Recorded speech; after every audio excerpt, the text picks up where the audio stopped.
It's the 14th of May. I've got a couple more tomato plants to actually plant in the final space. I did these a few days ago now. So there was two of the money makers that were a little bit behind, so I thought I'll save them to show you how I've done it. They've all been done the same as what I've done for a good few years now. So I'll move the camera and we'll have a look at that. And I've got some little bit of potting up to do. Well, potting on, should I say. We'll have a quick look around because obviously we've had a bit of rain and some sunshine, so everything, especially the lettuce, is really starting to get quite big now. So I've got to get on with harvesting some of that soon. Right, so we'll have a look at these tomatoes first. Right, so these two money makers to put in now. All the rest are in the Sun Golds, Alicantes, San Marzano, Garden's Delight. They're all looking okay so far. As I say, these beds were refilled this year. They're probably 3/4 supposedly well rotted manure, so I'm just hoping that's okay.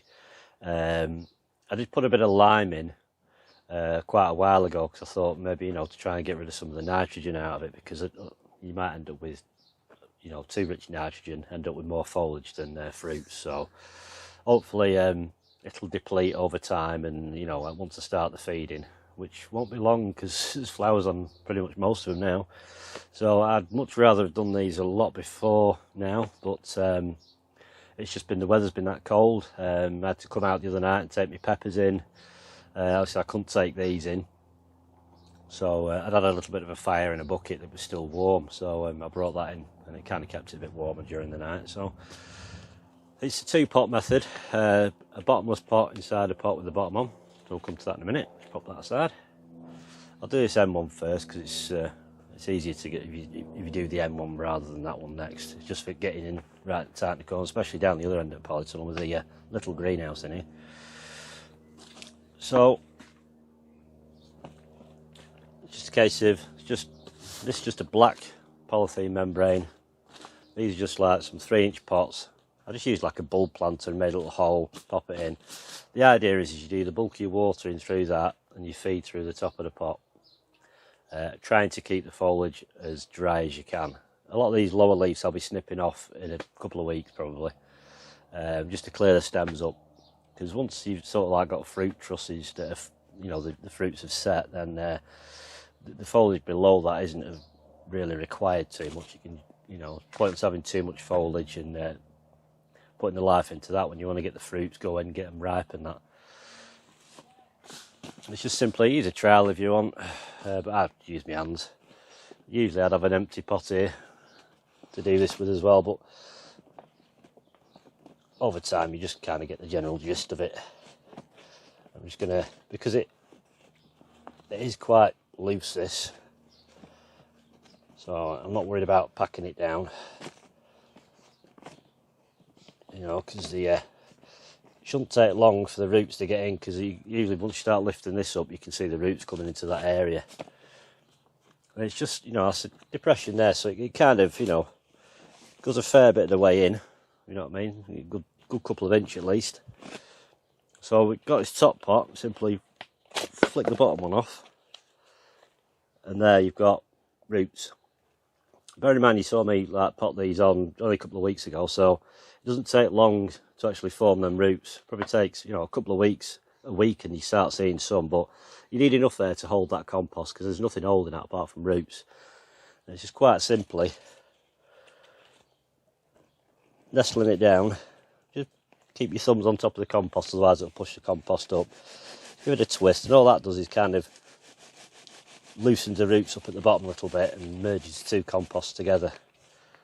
You can water these, but I don't like them too well watered before I do this, because you don't want a load of sloppy stuff. And I've got some strings here. I'm using paracord now, because I couldn't bother going to the garden centre, and I found some paracord online, and it's a lot stronger, because jute twine's alright, but it can snap. Depending how sturdy your plants are, you can use canes if you want, that's fine. I do leave these canes in, so these plants are fairly sturdy.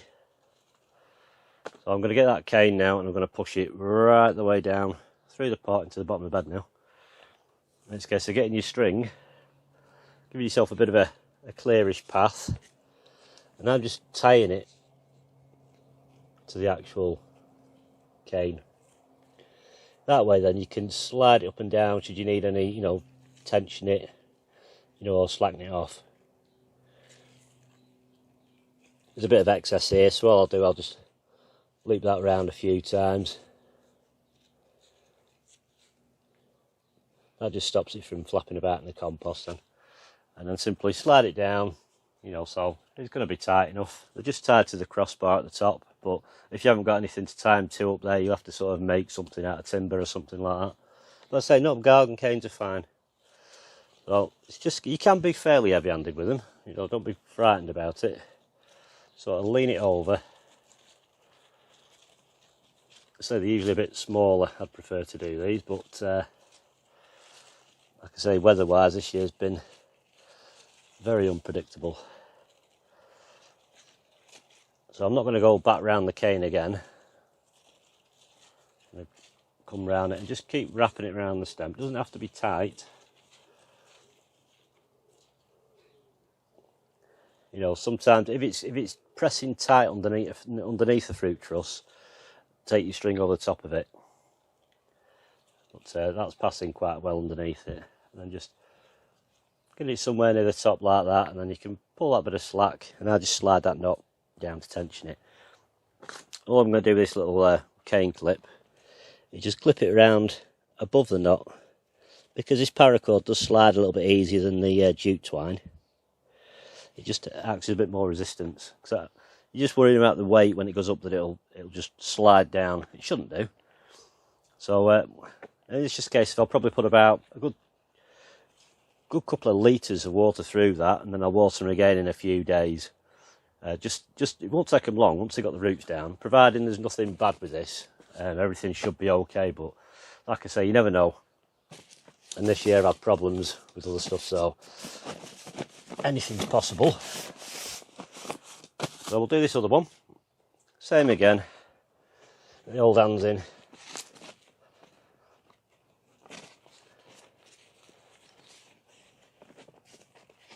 I shouldn't really need any feed as such in this, because there should be ample feed in it for what I need. It's just a bit of like high potash feed or tomato feed will do, you know, later on, fed sort of fortnightly. Just check that's okay depth wise. Yeah, simply like flick it off like that, and there's your roots at the bottom. Let's slit down. These are actually spaced, they're about probably only just about 13-14 inches max apart, these tomato plants, so it is a bit of a squeeze, you know, especially when you get this last one in here like so, because you're fighting with foliage and that to get everything done. But usually I'd do them all in the same day, but obviously these two are a bit behind, and I thought I'll get the others in and I can give you an idea what to do with these two. They're all done exactly the same. The sun golds were a lot taller, they were a lot more fiddly to actually get done, they were.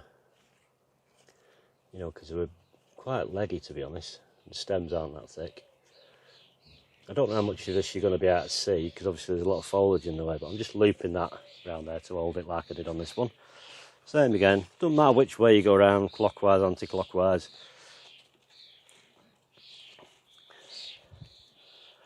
Then give it a bit of slack. So you don't have to worry if you ever snap your tomato plant, you can grow it from its nearest sucker, which we'll look at in a minute. Because that's another thing, if you're new to growing tomatoes, you have to get rid of the suckers on a regular basis. You just push that down through everything. Find my clip wherever I put it. There it is.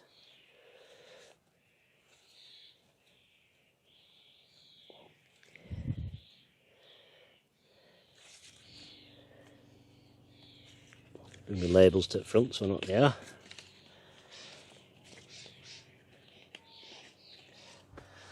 Right, so we shall try and find a sucker.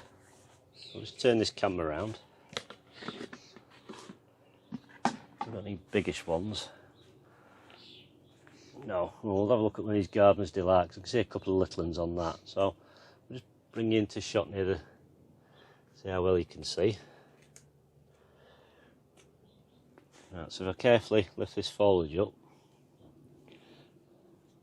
that's your leaf truss. So you've got its main stem, comes up, and you get a leaf truss. And it grows at 45 degrees. Out there. There's one each side. And you just simply pinch it out like that. It's better to be done like that in a cold morning because it'll be a bit more brittle. But like I say, if you ever accidentally snap the tip off, just leave one of the suckers and that will become the new growing tip. That'll be like the leader, so to speak. But suckers are something you have to keep taking off, you know, all season. Because sometimes they do try and regrow. And on some, like, especially your heritage varieties, you'll get your fruit truss, like little flowers end, you'll get one appear on the end of that. Same with that, snip it off, because you don't want all the production going into foliage, ideally. Right, so we'll have a look at some potting on. I've got some pots sort of pre-prepared. It's just multi-purpose mixed with a bit of last year's potato compost, to be honest. A bit of perlite and some vermiculite, just a mix really. It's only to tide these cucumbers and courgettes over for a few weeks, just so I can trust this weather. It'll just give them a bit more size, rather than like the courgettes are going to go in 12 litre pots. So it's pointless going from 3/4 of a litre to 12 litre with courgettes. Peppers, different. You know, I've kind of put them in, which we'll have a look at in a bit. So we'll start off. Try not to mix these up. So these are the ones that I sowed in the previous video using the B&Q. I think it was a seed and cutting compost. And seems to have done okay. They're not root bound. You know, there's enough roots on there. So if I put it on now, you know, and pot it on, it should be fine. All I do is I just use like a dummy pot, an empty one, fill it with compost, tap it all down. You can pre-water them if you want. And you lift the pot out and simply get your plant, nestle it in like that. Which is, it's great when you've got a load to do and you've got all your pots pre-done. You know, it just makes life a lot easier. I'm not going to water these from the top. They're going to get bottom watered because cucumbers and courgettes can be very prone to rotting off right here where they meet the compost. So I'm going to try and keep that as dry as I can. Even if you plant it a little bit higher, you're okay. You will start seeing little nodules appearing around the stem, and they're just further roots really to help grab it. So that variety is, I think it's Carmen. I've never grown that before, so it's a new one for me. I only need 4, but I've got 3 of them and 3 of the usual fem spot. We'll just see how they go. And I've also got a couple of backup, just in case I do get some rot off at the stem, you know, which can quite easily happen. You know, these will be a little bit slower to grow, cucumbers, but courgettes, they'll just suddenly go for it, they will. You know, if you want to grow courgettes, make sure you've got plenty of room in your ground. I'm doing them in pots. I sold 6, 5 germinated. So like an idiot, I sold some more, and all of them germinated, so God knows what I'm going to do with them all. Probably give some away. So these are Defender. It gets a bit easier to tell the difference between cucumbers and courgettes when they get to this sort of size. You know, because the courgettes tend to be a bit more rounded, where the cucumbers are more a pointed leaf. Sometimes when you put them all together when they're young seedlings, you haven't got a clue which is which.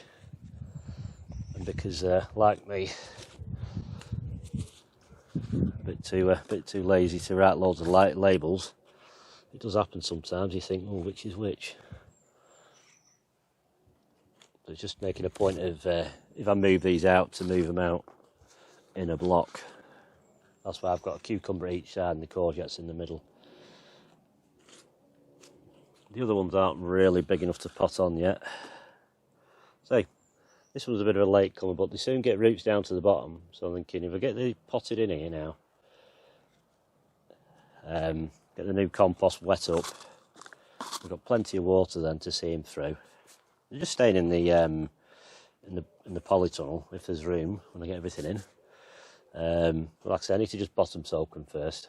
I've got some capillary mat in the bottom, so I could just, you know, pour a couple of litres in there and just let them take that up, and just keep, and then check them, you know, each day. It's excited to just watering off weight, you know. Something you learn over time. You pick some up, you think that feels very light, a bit like cork or polystyrene, you know, there's no water in that.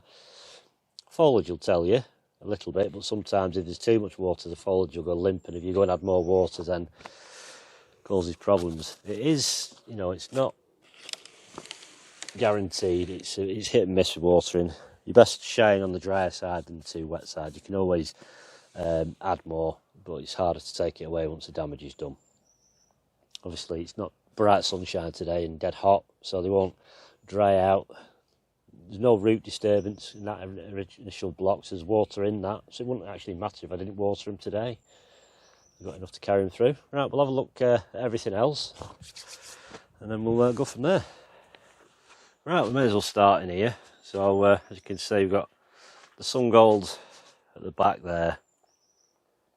3 trusses of flowers on them. Remember right, there was some tomatoes that had set, so shouldn't be long, another maybe 4 or 5 weeks and start picking them. Well, fingers crossed, they'll all do okay. There's nothing untowards with the manure. They might get a bit over foliagey this year, I don't know, but it's like any compost. It's like a wine. It'll always do better when it's aged.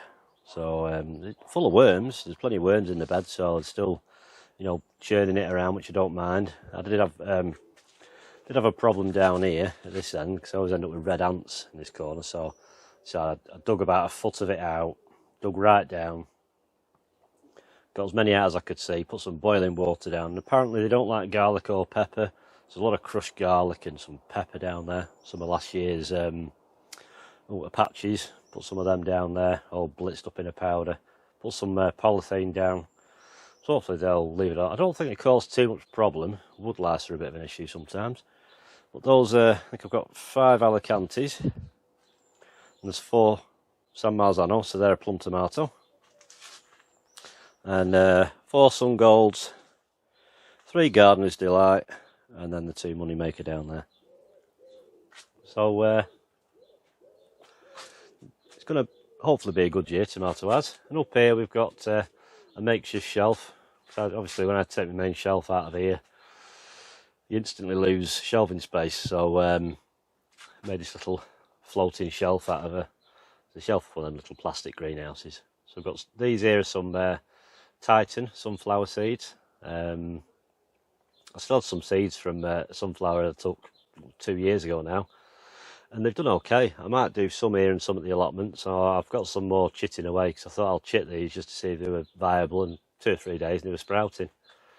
And then the other 5 courgettes were every one of them sprouted.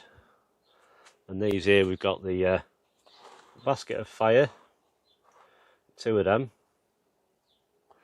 I've gone a bit chilli and pepper mad this year, to be honest, and it's not really my speciality. But we'll give it a go, see how it goes. You only learn by trial. We'll go out here. So here's some of the peppers. Those 4 at the back there, they're California Wonder. They're part of this compost trial. So they're all, you can probably just make out, there's grey tape on them. So they're all labelled with the 4 different types that I'm testing. And these other ones here, that I've got, I think there's 5 giant bell peppers. And another one called Phoebes, or something like that. I think that's a yellow pepper. That there's just me having a bit of a prototype mess about for a bit of a pepper support. So it should work. And these are, let me have a look. That's a red cherry chili.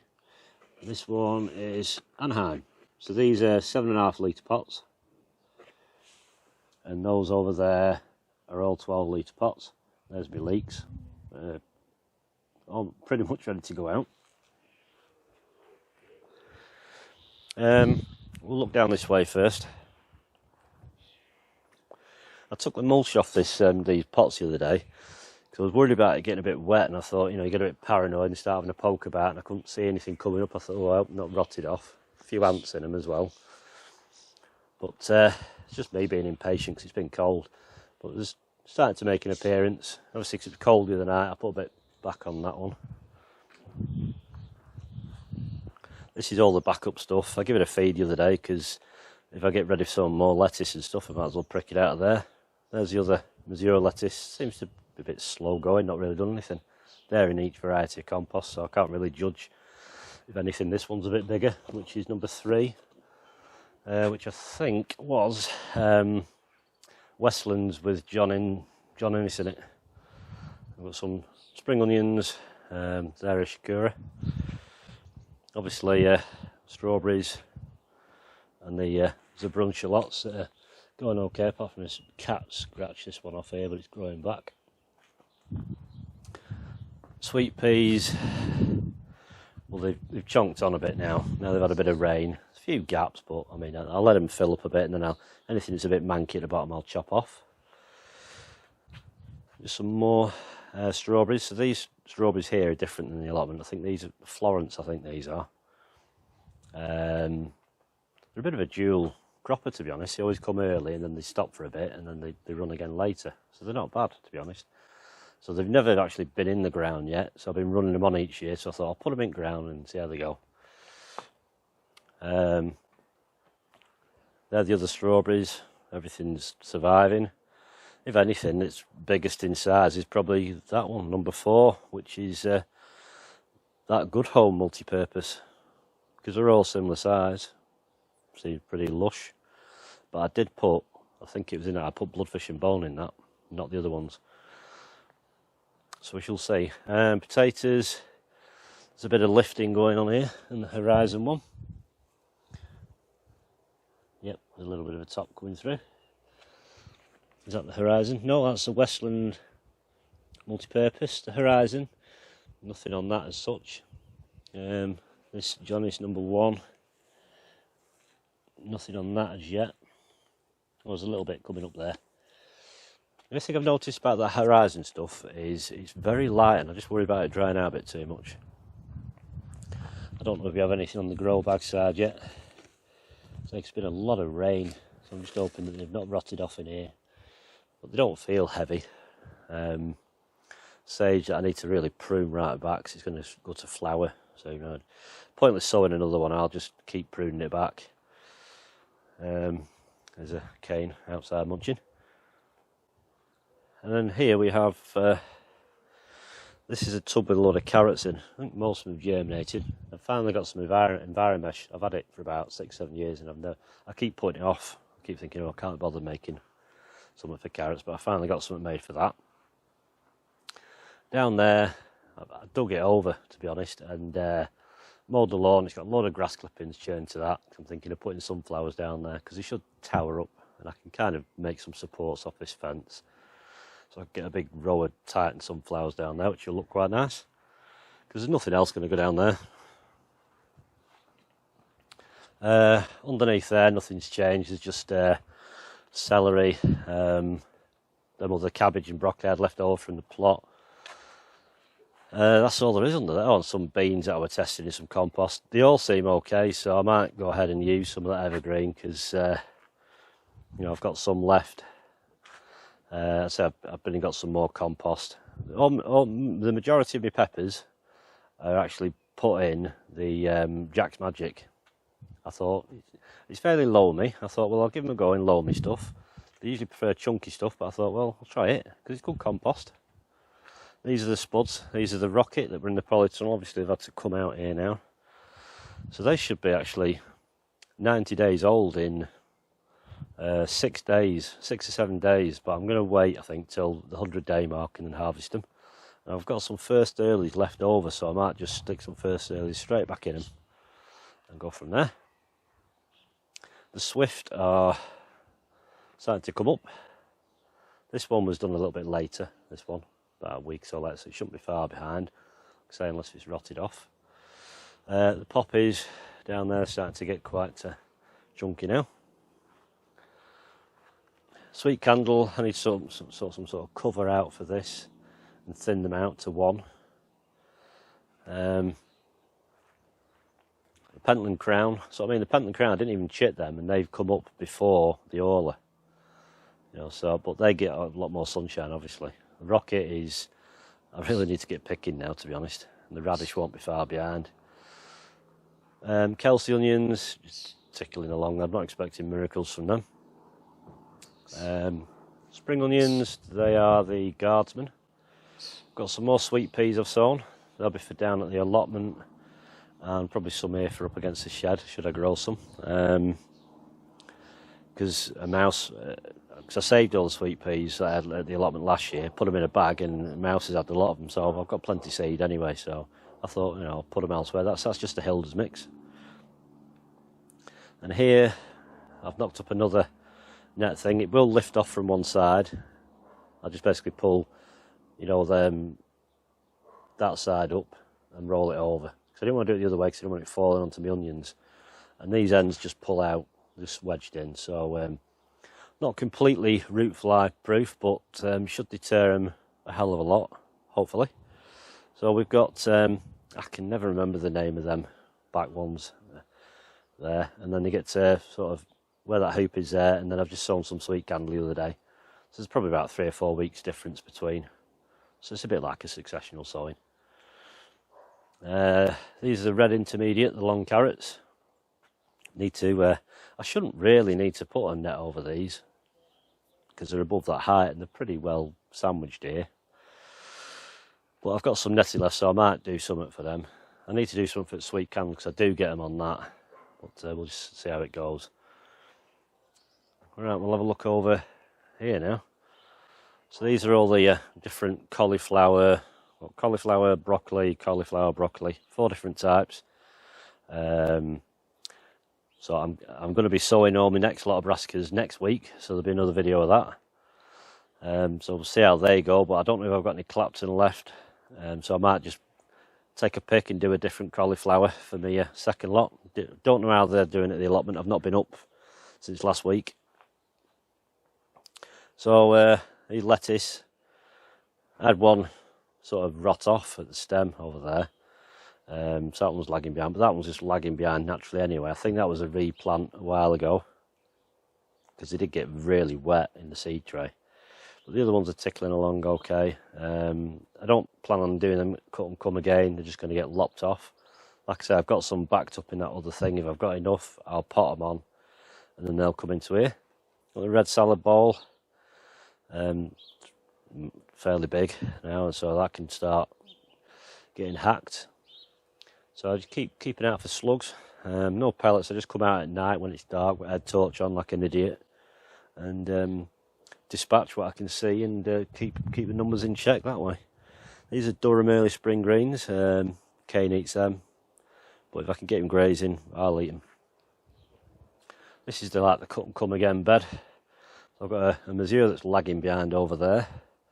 And I had to repot one down the bottom end because that rotted off at the stem. I just think they got a bit wet because it is fairly compact, that soil, to be honest. But everything else is coming along all right, and they'll all get picked down small when I start picking them, which I'll probably show in the next video, but because how I harvest them, because they'll last. They should last for I don't know, 6 to 8 weeks at least. And we'll have a look in here now. So we've got the French climbing beans, the Cobra.